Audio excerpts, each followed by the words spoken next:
of general peace and relatively philosophical revolution.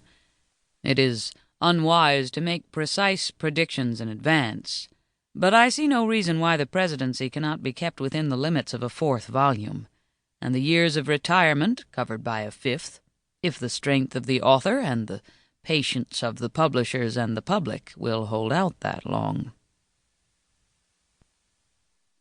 Throughout the months since I wrote the introduction to Jefferson the Virginian, I have kept in mind the purposes that I stated there for the work as a whole, namely that it be comprehensive and relate the man to his times and be true to his own chronology.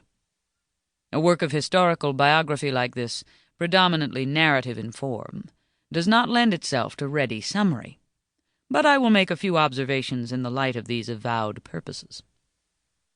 The goal of comprehensiveness, that is, of showing the whole man and not merely certain segments of him, is difficult of attainment at all stages of Jefferson's career, and is specially so during his years in France.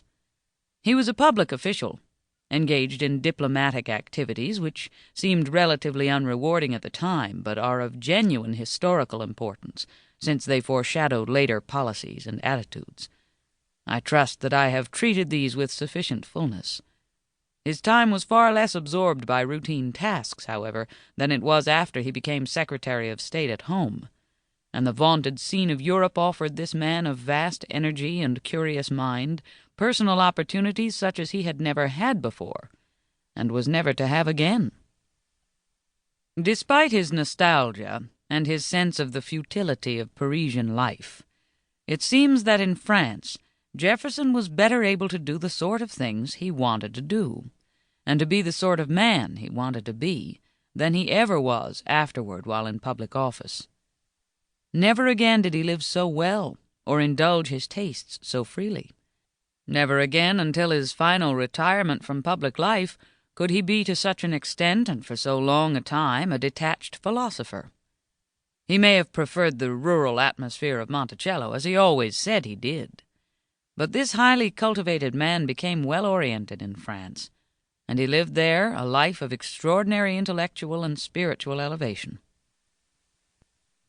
He was well aware of the dangers implicit in the political and economic situation, but for him this was the hour of the full flowering of the Enlightenment, and he never gave clearer proof of his undying belief that men and society can be saved by means of knowledge. This faith, coupled with a zeal to promote the general good of mankind by an interchange of useful things, provides the clue to his manifold activities. It was not merely that he loved music, though he said it was the favorite passion of his soul. It was not only that he gazed rapturously on beautiful buildings like the Maison Carrée at Nîmes. It was not merely that he found in scientific inquiry a supreme delight. He was primarily concerned with the uses of all these things. His spirit, as I understand it, is best set forth, perhaps, in the chapter entitled Minister of Enlightenment, though there are plenty of clues and examples elsewhere in this book.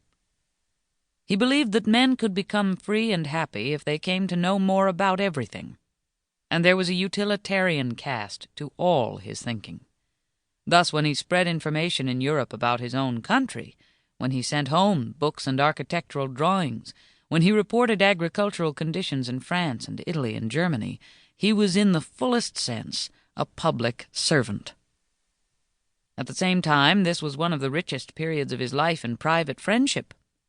He had to argue with the officials of other countries in his efforts to open the channels of trade to his own country, but political controversy imposed no such barriers as it did afterwards at home, and he was free to be what he liked to be, everybody's friend. He had contacts everywhere, though he set slight value on those with the world of fashion, and his most intimate associations, by and large, were with Americans. Without attempting the impossible task of describing all of his associations, I have tried to lay the emphasis where I believe he laid it, on his domestic circle and the Americans who gathered round him as host, patron, and friend. On the little artistic group which included Maria Causeway, Angelica Church, and Madame de Corny. On Lafayette, and liberal nobles like La Rochefoucauld and Condorcet, who were so close to him in political spirit.